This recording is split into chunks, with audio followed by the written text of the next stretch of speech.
Assalamu alaikum everybody, this is Megan White with Wives of Jannah and welcome to this YouTube live Q&A where our theme is going to be on communication. So this is an open Q&A, you're welcome to invite anyone you want. If you have a question and you haven't submitted it yet, you're welcome to do that on my website at wivesofjannah.com/ask-a-question. Everyone who's on my email list, it's already there. If you're on my event page, then you post it as well. And I can see if I can post it. No, I can't do that right now, so I can't edit it right now. So yeah, so welcome to everyone. I do have a series of questions that I've already sorted from everyone who has put questions in my inbox. So to those of you who have done, thank you so much for sharing your thoughts and your questions. So I decided to kick off with, oh, by the way, please forgive me if I sound a little sniffly. I literally woke up today with a cold, and so I have my tea, and I'm probably going to sound a little bit groggy here at some point. So please bear with me and be patient as I'm drinking tea and trying to get through with my voice, alhamdulillah. So I did select some questions, but I started off with communication because in general, one of the number one things that people are always asking about is how can I have better communication with my spouse? So whether that's wives that are emailing me privately, whether that's husbands, whether that's couples that I'm working with, just individuals, communication is, that number one thing of needing better communication. How do we have better communication? How do we have more loving communication? That big C word just kind of comes up a lot. So I wanted just to kind of kick off this live Q&A series talking about communication. So let me go ahead and pull up my questions. And while I do that, you are also welcome to chat and comment below and things like that. I'm pretty sure it's set up. This is actually the first time I've done a YouTube live just like this. So if there's a few glitches, hopefully I'll work it out as time goes on, inshallah. But it's really interesting when we talk about the concept of communication itself, because when people say they need better communication, they're usually saying a lot of things. First of all, people are communicating, right? When you say you need better communication or we don't know how to communicate, you are talking, you are having dialogue. What I'm hearing is that you're just not having the end result that you're looking for. So whether that's you're ending up in an argument, whether that's you're ending up in a fight, whether that's you just don't feel like you get each other, or you don't see eye to eye, or like some of the questions we'll go through here in a minute, you feel like one of you communicates more or less. Either way, it's always something that's on our mind. But I think the first most important thing to establish is people communicate in terms of the actual verb, fine. The question is, in the manner in which you're communicating, is it going to bring you closer to the goal that you have for yourself, for your spouse, or for your relationship? So I think as we go through some of the questions that were submitted, you'll get a little bit more about what I'm talking about. So give me just a second and let me go ahead and pull these up. Because I did have it open a second ago, but then it seems that everything closed and now I don't have it. So let me open it up again. So again, sorry I didn't post a link. If you're listening live, you want to ask a question, again, go to the website, wivesofjannah.com/ask-a-question. Or no, yeah, so like dash, like hyphen, not the slash like this way, okay? And let me pull up the questions for you guys.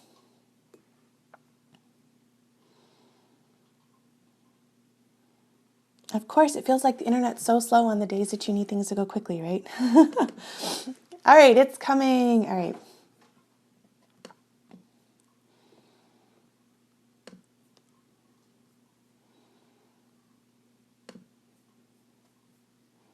Or not. Or it's not coming. All right, hold on a second, everyone. Seems my document has disappeared. Instead, I'm pulling up 5 mistakes converts make when getting married, which is something that I did recently.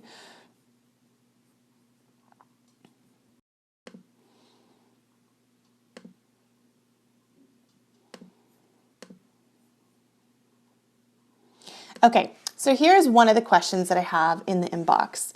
And that question is that I am more of an introvert, and I do really like speaking to my husband. I do really like opening up and talking to him, but it seems that he doesn't like opening up and talking to me as much, and he doesn't like to share things with me. I really enjoy him giving me support for my dreams and my goals and things like that, but he doesn't give me the same opportunity to do that for him because he just doesn't really open up and talk. Okay, so here's a really great question. So on the one hand, the person has prefaced saying, okay, they're an introvert. And whatever that means to them, I generally understand introverts to mean individuals who tend to recoup their energy when they're alone or with very small groups of people versus extroverts who gain energy by being with lots of individuals. So that's like very, very, very basic understanding of the two. But the crux of the question is that she feels that she does talk to her husband, that she does open up, she shares her dreams, she shares her aspirations, she shares things that are important to her, but he doesn't do the same. So she's getting support from him and she's getting the kind words and things, but he never really opens up to give her that opportunity. And so she feels like, they're really not on the same wavelength, or maybe they're not as clear. Here's the thing about that. As women, in general, we really like to share our deep feelings. We really like to share our intricate thoughts with other people. And for a lot of women, they do that with other women. So again, there's always an exception to every rule. I always have to say that before I start answering a question, because there'll be that one person sitting here being like, no, but I'm the opposite. I don't like to talk to anyone. In general, okay, so stereotypically speaking, women like to discuss details, they like to share dreams, they like to share thoughts, they like to analyze them together, figure out what things mean. He said this, she said that, what do you think this is going on, right? That's kind of part of our nature.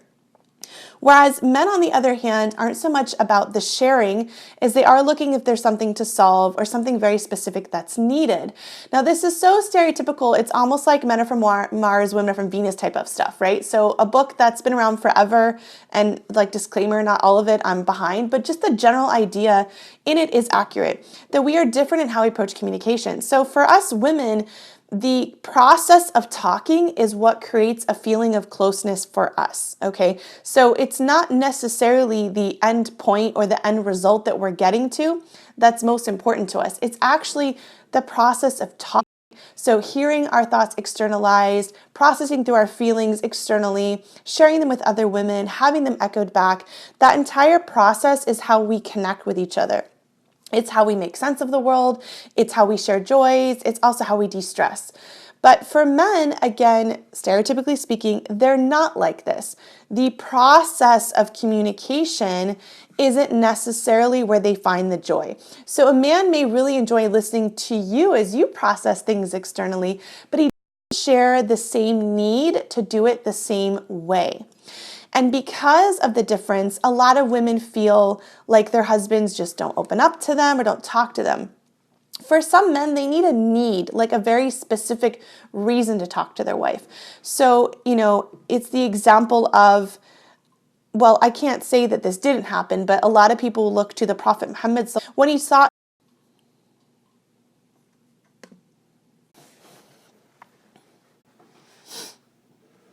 Okay, sound like him, you guys. Sorry, I don't know what happened with the connection, but it looks like we cut out, but inshallah, we're back. So here is kind of a long question, so bear with me. I'm going to read it, and then we'll look through this from the lens of communication. So sister says, I've been married for 5 years. Alhamdulillah, it's been good. We've had 2 children, a boy and a girl. Things were smooth as we lived in the Middle East, away from his family and any interference. Hubby earned well and spent on us. We went out when we wanted, we cooked what we wished, we entertained our children as per our wish, but past 1 year, things have changed. My mother-in-law announced that my husband should quit his job in the Middle East and return to our hometown since my father-in-law is sick and they need their son's support to carry on. Husband agreed, and in this past 1 year, we are living with the in-laws. It's tough for me since the in-laws have a different lifestyle than ours. They stay indoors, they don't believe in exercise or physical fitness, they would rather have my kids watch TV all day as opposed to reading books or doing a craft activity, which according to them is messy. They also insist on sharing a kitchen, but they cook less quantity, saying kids after all don't eat much. They're in a very negative state of mind. They aren't social, they aren't close to relatives, they don't have friends, they find fault all of the time. My mother-in-law with the father-in-law with the 4 daughters over the phone and their respective in-laws. They're gossiping and backbiting, and it's the norm in the house. Other than this, they watch Desi soap operas on TV. It's all too toxic an environment for me. Please help me sort it out. Hubby refuses to move out. If I talk to him about it, he claims I'm trying to split or break the family. If I try to ask for some personal time with me or just our kids, he claims he's too busy. My marriage is not falling apart drastically, but it's slowly getting poisoned. I'm not working yet, though I'm a dentist, since my son is just 2 and still needs me. His parents don't take part in raising the kids. I do my own cooking, cleaning my room, my laundry, etc. I try to minimize conversation with them since it's a problem. What else can I do, Sister Megan? Okay. So here, even though it's bringing up in-laws, we're still going to go with it. The challenge in her communication is that when she tries to express things to her husband, that he's either like to move out or have their own space, basically his reaction is you're trying to break up the family or you're trying to split things up. And then when she asks for time alone and things like that, he says he's busy. So how do you approach this? Now, from a women's side, our natural state is to immediately rush in and totally defend the sister, right? Because she is going through a situation where, she's now living in a new environment. She doesn't have her own space. She's not able to have some control over the environment for her kids, for herself. It's negative. It's like everything she doesn't want to live in, and here she is. So of course we want to rush to her defense. But keeping in mind that from the position where I'm in, my job is not to take sides in a situation as much as it is to help people figure out something that's going to get them a little bit closer to what they want.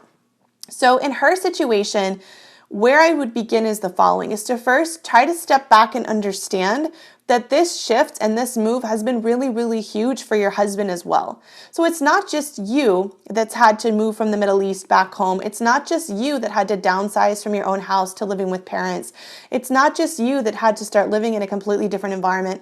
He's having to live in that environment too.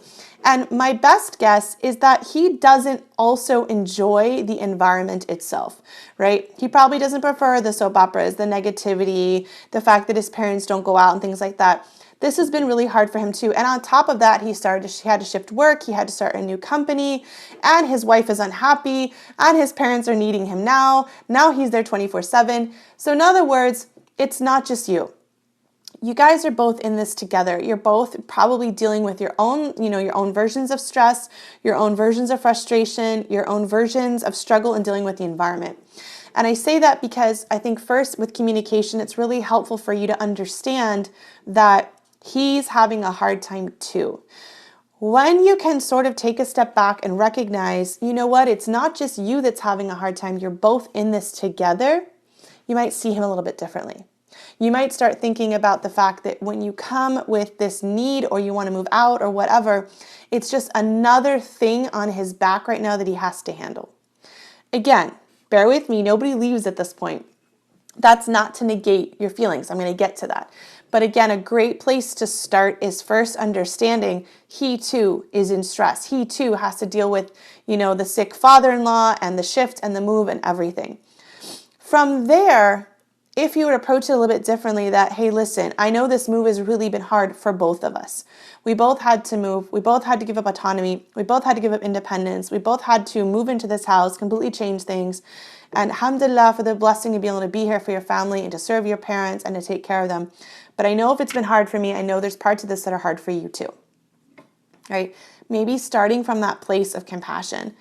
And then instead of deciding here's what has to be the solution, is maybe inviting the conversation of, I'm having a really hard time. What do you suggest we do? That way, you're inviting your husband into a conversation where you're letting him think about options. You're letting him think about solutions to the fact that you are really struggling and for you, what feels like a really toxic environment. The second question is, how long is it expected that you will be needing to take care of his father and then his mother?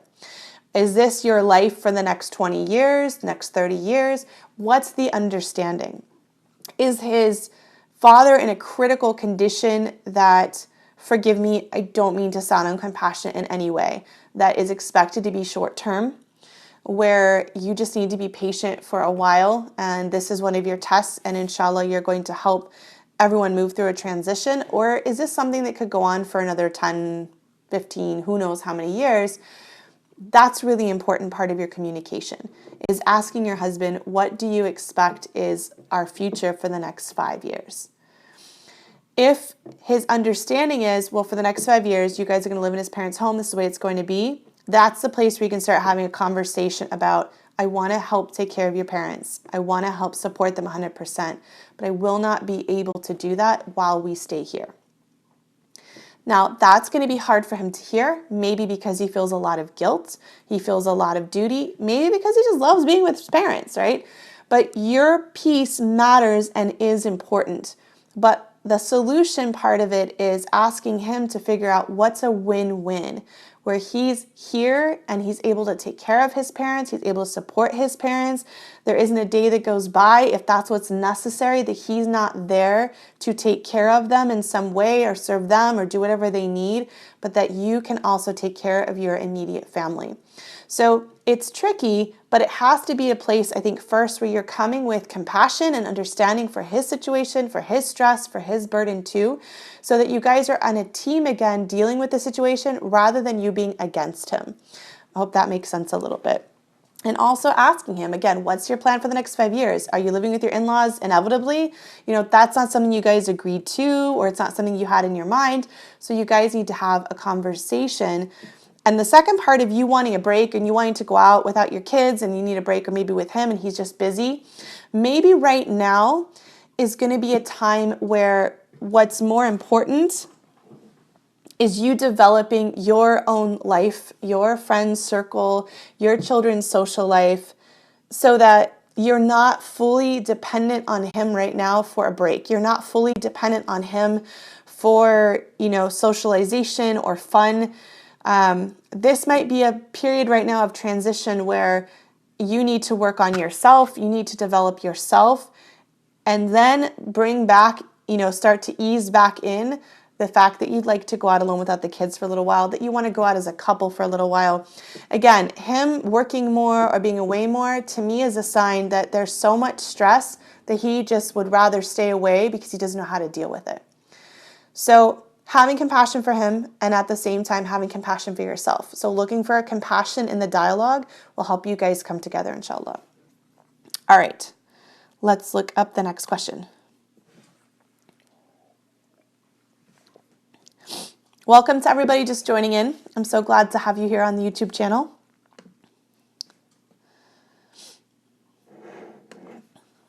And now that I can type, I will type in for you guys the place where you can submit your question, or you can put it here in the chat. All right. So I already answered the introvert's question, so let me continue on.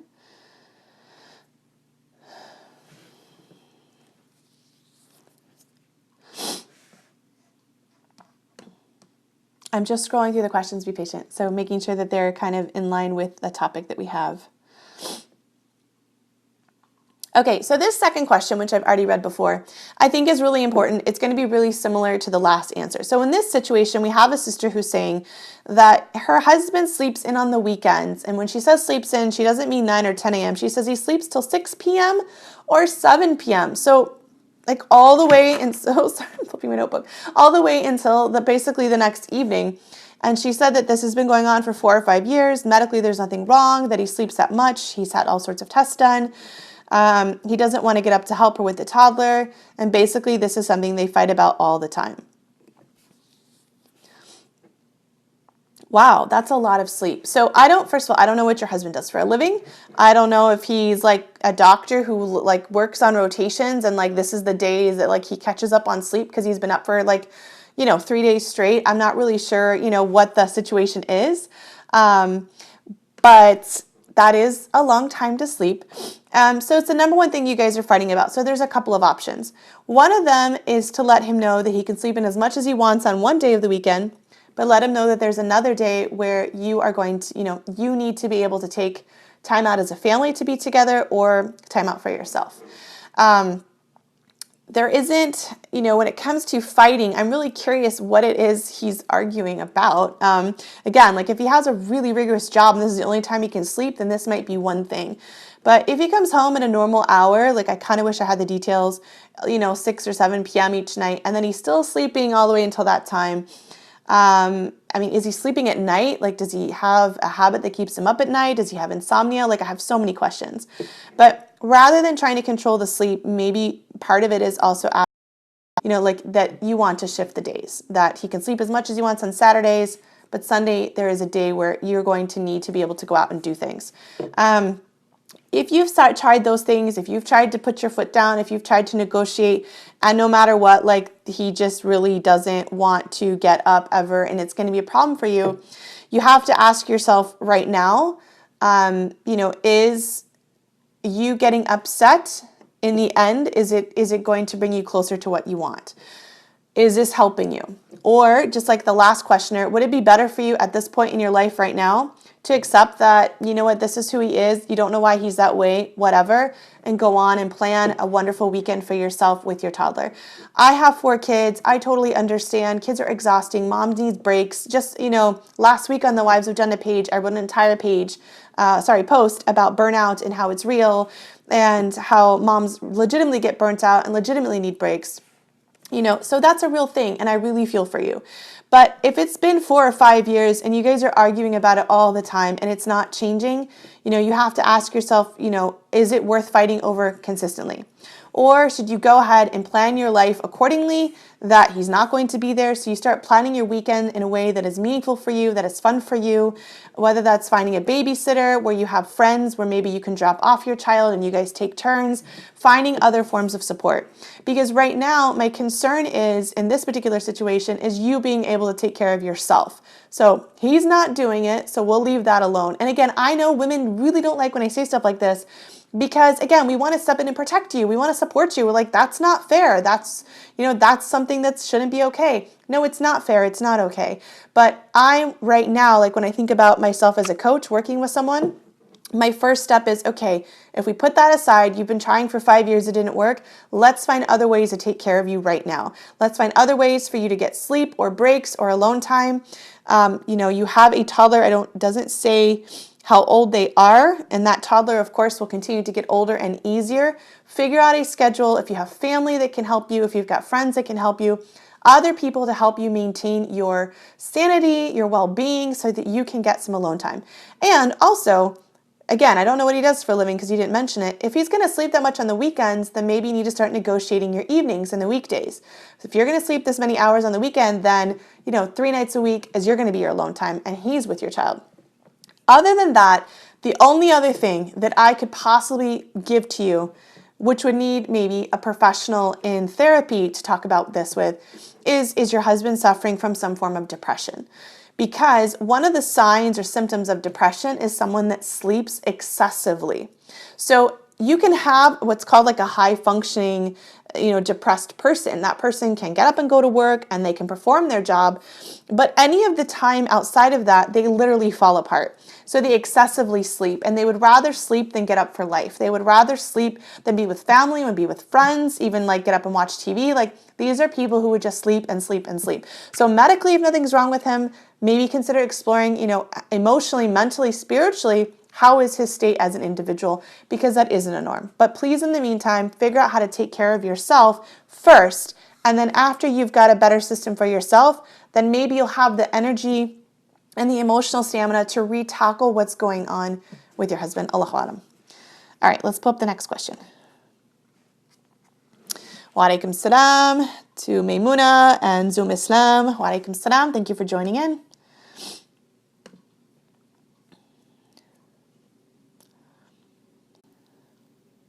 All right, just scrolling through the questions. Again, forgive me for my sniffles and colds, you guys.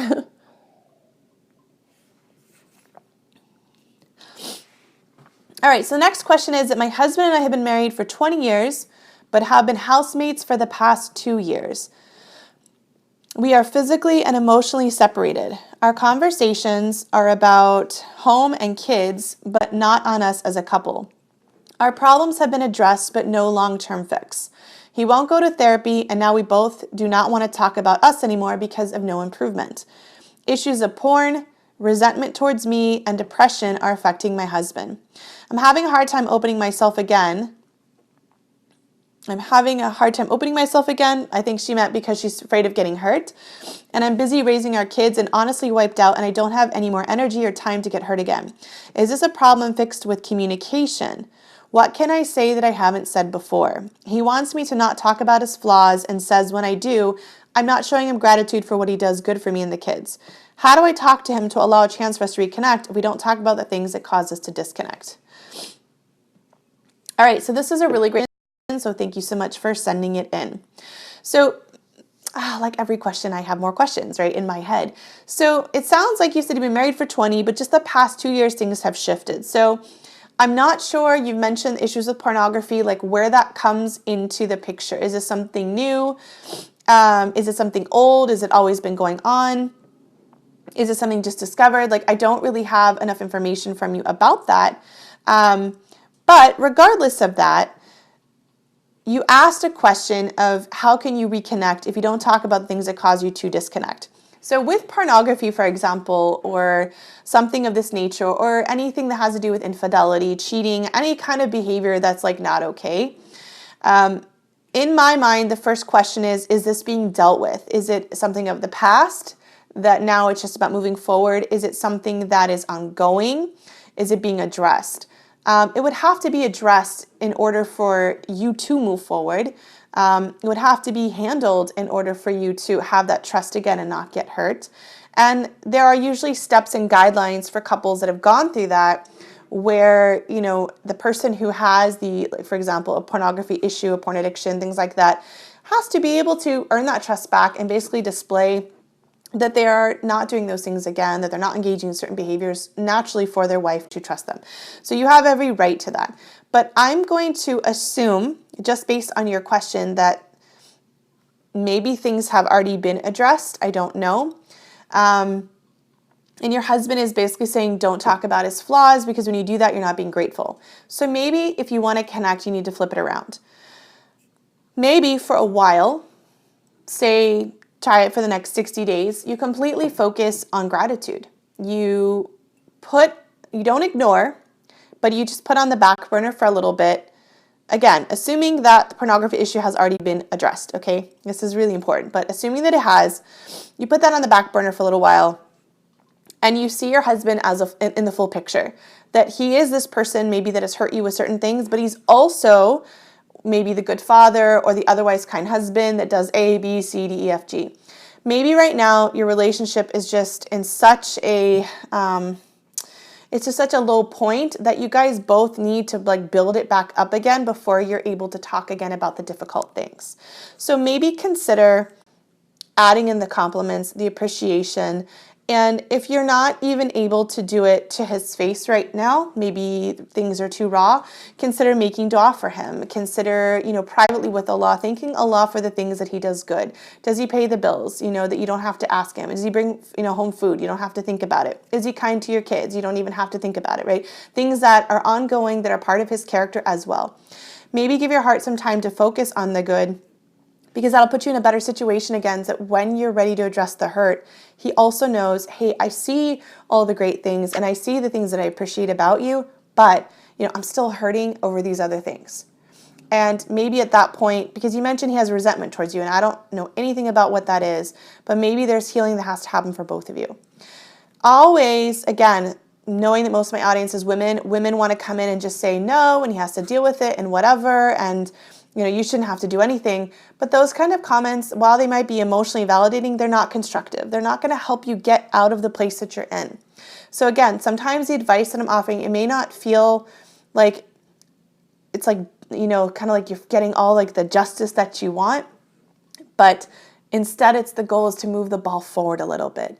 So maybe just take a little pause from the hurt and focus on what is positive, and then maybe after a period of time, you can kind of approach the conversation again about something that, you're hurting over, or that you're still feeling, sad about, or something that, he hasn't quite taken responsibility for. But focusing only on your problems is never going to be a solution. You're definitely going to continue to, the relationship's going to continue to crumble. A relationship cannot survive if all people ever talk about is negativity, negativity, negativity, problems, problems, problems. And sometimes people feel like, but if I don't talk about the problems all the time, that it's like letting the person get away with what they're doing wrong. On the contrary, talking about what's positive makes a safer environment to then address the things that are also wrong, because there's still an environment of gratitude, of rahmah, of mercy, and of mutual respect. So maybe give that a thought, and then, get back to me and let me know what you think, inshallah. Okay.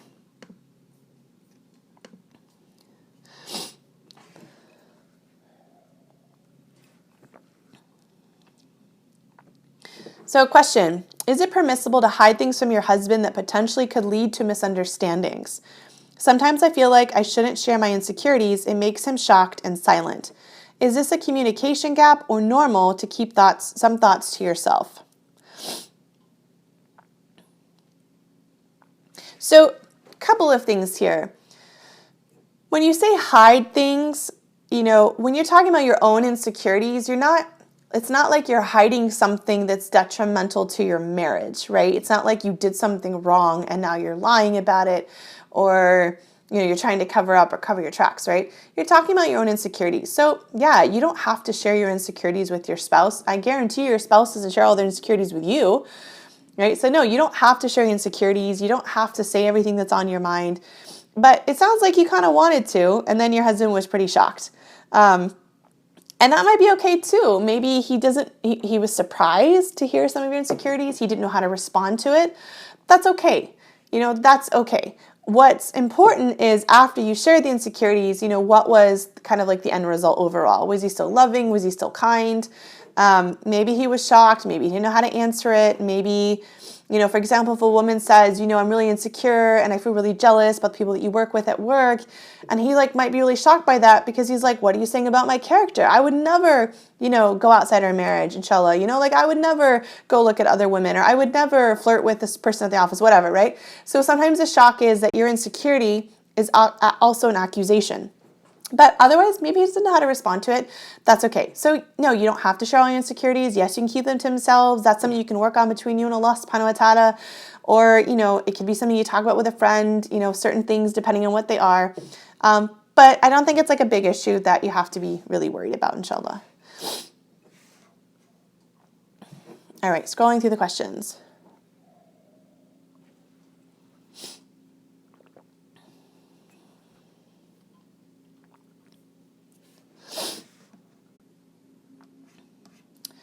All right. Looking through, give me a second.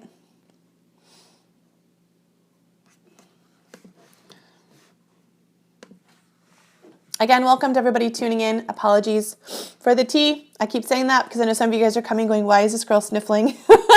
I literally woke up this morning sick and had no idea. So just give me a second while I scroll through and see what you guys are sharing.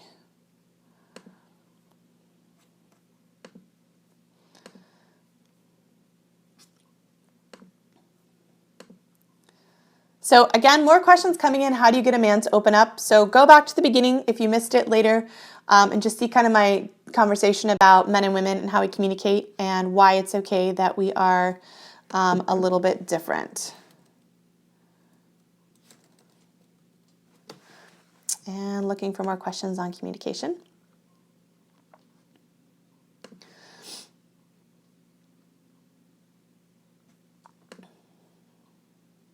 And if you guys have anything, you're welcome to put it in the chat.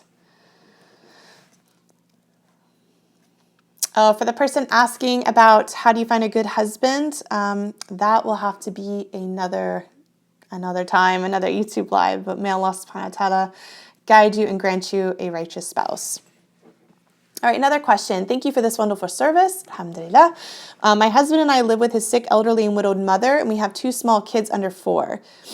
I value being in an extended family unit, but it can get stressful due to sleep deprivation, tantrums, and the daily balancing act. I find myself feeling very grumpy at my husband, especially because his mother is so lonely and wants our company every day, while I would rather go out with my kids and not stay home too much. I can see, though, how much my mom-in-law loves caring for her grandchildren. How do I communicate better with my husband in striking this balance? Okay, thank you so much for your question. So we kind of touched upon this earlier with a few others in a similar situation, but I think ultimately, the kind of being very direct for a second, the responsibility for spending time with the mother is your husband's job. You spending time with her and, of course, loving her and being with her and serving her are all not only a part of mercy, but a sign of family, right? And I think any good woman on this planet would not mind taking care of an elderly, sick, widowed mother-in-law, or spending time with her or having the grandkids with her.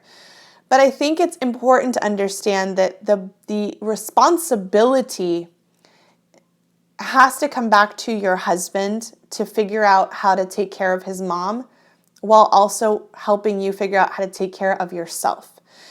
It is really unfortunate that, subhanAllah, it's really tough. We have a lot of elder population that are lonely. They don't have anyone else to talk to. They don't have anyone else to look after. You see women, they've spent their entire lives cooking and cleaning and serving and taking care of people, and then they're alone. And I can really understand, sorry, I can't understand, but I can try to imagine in my mind how that would feel, just doing so much and then just being completely alone and wanting to have companionship and comfort and love and people to talk to. However, it's okay if she spends some time alone. It is okay. She might not like it. And when I mean alone, I don't mean in any way that you would be neglecting her medical needs or, something that's, urgent. But if she is okay and you can leave for a few hours and things like that, then it's important that you do. Your children need to get out of the house. Your children need to go socialize with friends. Your children need to go have fresh air. They need to go out and go to parks and slide and swings and playgrounds. And you need to get to halakas or religious classes or, gatherings with women. There has to be balance, or as you said, that grumpiness is going to turn into resentment and it's going to eat away at you until it starts to pull your marriage apart, which then affects the kids, which then affects the mother-in-law. So as women, we often feel that we are being selfish by taking care of ourselves, but because we are the primary nurturers of every relationship, that is by our design, we will stay connected to people, know how people are feeling, know what's going on. That's who we are. So because that's the case, it's really important that we take care of ourselves. And hold on a second. Looks like my battery's going to die soon. I'm going to close my screen. So I might disappear at some point. Right. But it's really important for us to understand that if we don't take care of ourselves, we can't take care of others. So how do you communicate better with your husband in striking the balance? Let him know what you need. Right? He can't read your mind. He can't understand, what's going on inside of you all the time. Do you need every Saturday out alone for 4 hours? Do you need every Tuesday night and Thursday night for 2.5 hours to go to a coffee shop and sit and read a book? What do you need? So that maybe part of it is him being alone with his mom with the kids. Be very specific. Let him know, what, I've been grumpy with you. I've been short with you because I'm feeling burnt out because I want to take care of your mom and I want to take care of you and I want to take care of the kids, but I can't take care of me right now.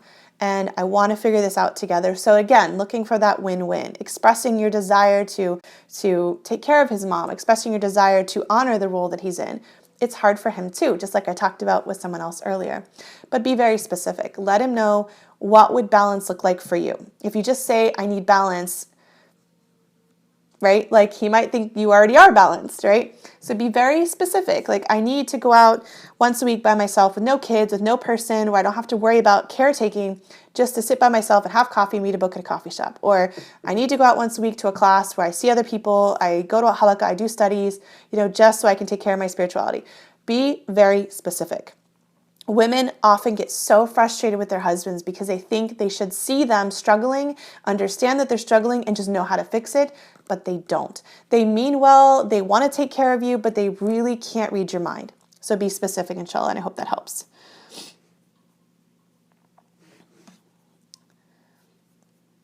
All right, looking for the next question.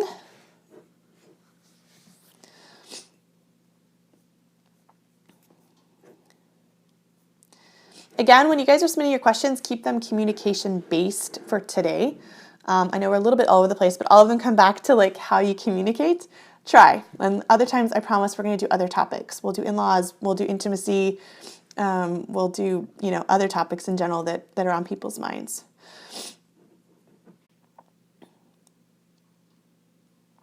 All right, so I think this will probably be our last question for today.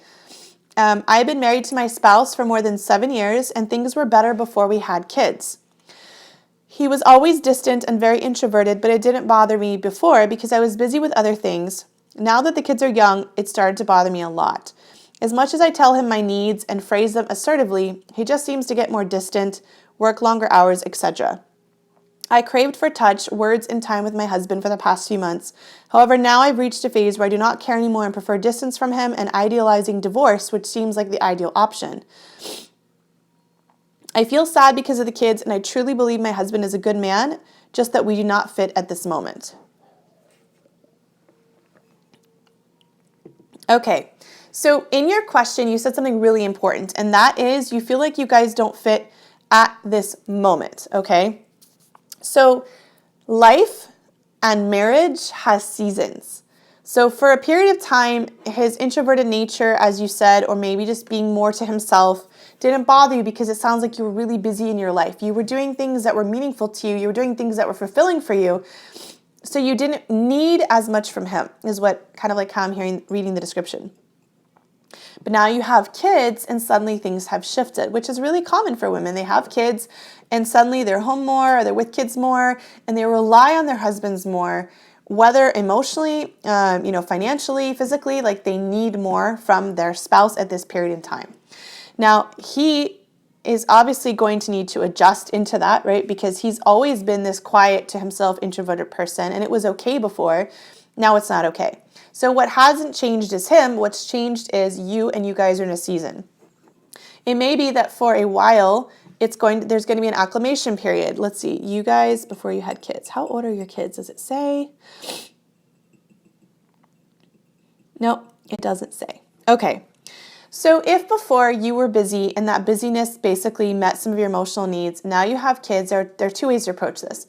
One is, like I've said before, is making sure that even with kids, you are doing things that are, intellectually stimulating for you, emotionally fulfilling for you, not in the way that, a spouse maybe you would like to fill, but just in general, in the way that you did before. Now that might look different, like maybe before you worked, for example, or you were studying in school, and now you're not doing those things.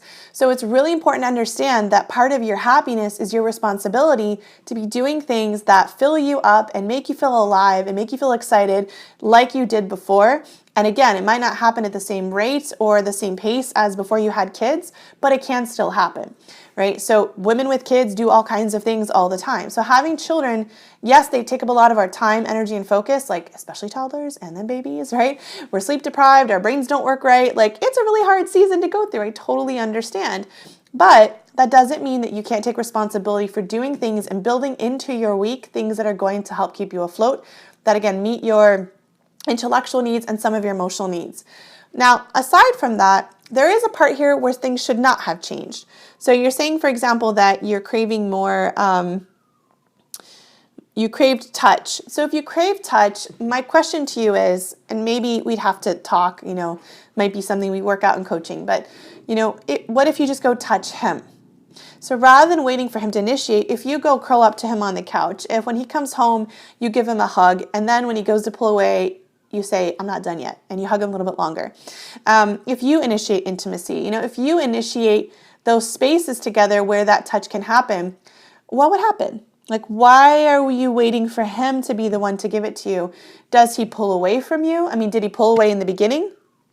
And he's a little bit squeamish around, touch and things like that? Or it's just that he's not initiating and you're wishing he would step up and do it. If it's never been that he initiated and it always was you, then keep that pattern going. Create the environment that you're looking for. So if you want touch, touch him. You want words and you want time. Let's see. So you mentioned he works longer hours, and if you guys have noticed, this comes up a lot. One of the places that men escape to is definitely work. When they're having a really hard time, they will escape to work. They will stay longer at the office. It's just like a place, it's a bubble away from stress. Even though work is stress, it's like a stress that they know how to handle. It's a stress that kind of has a system that they can solve. Whereas wife, kids, home, family, mothers, whatever, a lot of that stuff is harder for them. So in this area of, him working longer hours and distance, rather than being assertive with what you need, can you create just invitations? So again, being the initiator, like, hey, I think it'd be really, really fun for us to go out, on Thursday, let's go grab a cup of coffee, so-and-so's watching the kids. Again, I don't know the age of your kids. I don't know if you have family around. Again, if friends can watch your kids, and if not, and if your kids are little, for example, then take the kids, but go do something that's meaningful to you. Go for a drive together, go somewhere fun, plan fun into your life. That way, rather than pressuring him to, it's like, come love me. And it's like a really, like almost like, these controlling hands. It's like, hey, it's an invitation. Like, let's go do something fun together. I really want to go to this new museum, or I found out about this really cool park, or the weather's really, really beautiful. Like, let's go, take the kids biking. Like, whatever it is that, are some of your interests, inviting him. And him coming is a sign of him wanting to spend time with you. Him participating is him saying, hey, I want to connect with you. But it's also understanding a little bit about his introverted nature. Like for him, what is it that's most meaningful to him in your marriage? Maybe he needs a lot less than you do. That's okay. And maybe it's going to be a little bit hard for him to understand what your needs are. But by you inviting and you being positive and you creating the invitations and the activities and the touch, you get more of what you're looking for. Hopefully he enjoys those experiences, sees that it also makes you happy and it feels good for him, and we're moving you guys in a positive direction. So I guess take that in and then let me know what you think after, you hear the question, inshallah. For coaching, I will give you guys details here. Some of you are asking in the chat. I put the link up and you guys can learn more about individual coaching and couples coaching, which is available. Okay, so that is the end for today's live Q&A session on communication. Thank you to everyone who tuned in. You can always submit a question in my inbox. Again, the link is there. And I may get to your question in a different podcast or a different Facebook Live or YouTube Live or whatever's going on. And also, if you opt in, if you don't even have a question, but you just would like to get on the email list, please go ahead and do that. You can just put getting on the email list. And then I send some beneficial things to you. And if you're watching today and you haven't subscribed to the channel, please go ahead and hit the subscribe button and the like button. And that way you find out when the next live Q&A is going to be. Can't wait to hear from you guys and take care. Thanks for joining. Assalamu alaikum.